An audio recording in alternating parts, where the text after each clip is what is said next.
Hello programmer, আসসালামু আলাইকুম।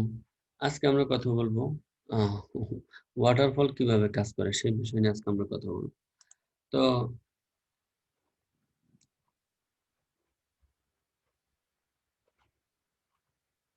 ওকে, তো ওয়াটারফল কিভাবে কাজ করে সেটা আমরা একটা চার্টের মধ্যে দেখার চেষ্টা করি। ওয়াটারফল মানে হলো একটা ঝর্ণা। হ্যাঁ, মানে ঝর্ণা যেভাবে আসলে উপর থেকে নিচে পড়ে, তো ওই ধারণা থেকে মূলত সফটওয়্যার ইন্ডাস্ট্রিতে ওয়াটারফল নিয়ে আগে কাজ করা হতো। তো সেখানে যেটা হচ্ছে যে ওয়াটারফলে যেভাবে সফটওয়্যারটা ডেভেলপমেন্ট করা হয়, যখন একটা সফটওয়্যার ডেভেলপমেন্ট করার প্ল্যানিং করা হয় তখন যেটা করা হয় যে তার রিকোয়ারমেন্ট গুলা প্রথমে চিন্তা করা হয়।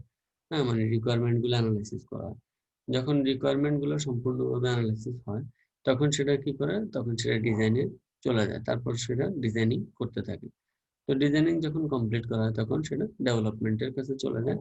তারপরে যখন ডেভেলপমেন্ট করা শেষ করে তখন সেটা টেস্টিং এর কাছে চলে যায়। যখন টেস্টাররা টেস্টিং করে তখন সেটা ডেপ্লয়মেন্ট হয় অথবা ডেলিভারি ক্লায়েন্টের কাছে যায়। তো এইভাবে মূলত ওয়াটারফল কাজ করে। তো এই ওয়াটারফল এই কাজ করার ফলে অনেক ধরনের সমস্যার সম্মুখীন হতে হয় যখন সফটওয়্যারটা মানে সম্পূর্ণরূপে শেষ করে ডেভেলপার হ্যান্ড ওভার করে, তখন সফটওয়্যারদের কিছু ব্যাক পেতে হয়। কারণ কি?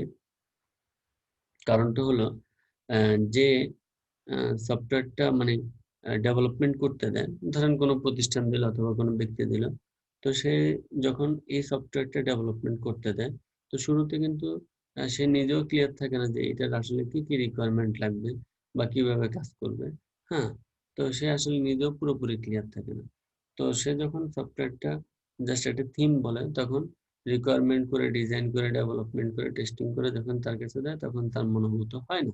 তার কিছু জিনিস বাকি থেকে যায়। তার মন মানে সে যেভাবে চেয়েছে আসলে 100% সেভাবে হয় না। তো এই সমস্যাটার কারণে তখন সে কি করবে? তখন সে যেটা করবে যে এই সফটওয়্যারটাকে সে আবার রিডেভেলপমেন্ট করবে অথবা আ মানে এই সফটওয়্যারটা সে আর ডেভেলপমেন্ট করবে না। এরকম কিছু একটা ঘটে। এই কারণে এই ওয়াটারফল এর এই প্রসেস এর কারণে অনেক বড়, বড় সফটওয়্যার কোম্পানি, অনেক বড়, বড় সফটওয়্যার আ মানে মানে সাকসেসফুলি রান করতে পারে না। আ এন্ড অফ দ্যা সেশন। কারণ কি? ওই যে তারা এই যে মানে কাজটা করলো, এই যে সবকিছু কমপ্লিট করে আইসা ডেলিভারি দিবে, তখন এসে দেখে যে এই সমস্যা, ওই সমস্যা। হ্যাঁ? হাজারো সমস্যা দেখা দেয়। এই কারণে তাদের আর ওই সফটওয়্যারটা ডেলিভারি করা হয় না বা ডেভেলপমেন্ট করা হয় না। হ্যাঁ? তখন এসে সেটা ডেভেলপমেন্টের পর্যায়ে এসে সেটা থেমে যায়। ঠিক আছে? তো এই ছিল ওয়াটারফল সম্পর্কে ধারণা। ইনশাআল্লাহ পরবর্তীতে অন্য কোনো লেসন নিয়ে কথা বলবো ইনশাআল্লাহ। সে পর্যন্ত সবাই ভালো থাকবেন, সুস্থ থাকবেন। আসসালামু আলাইকুম।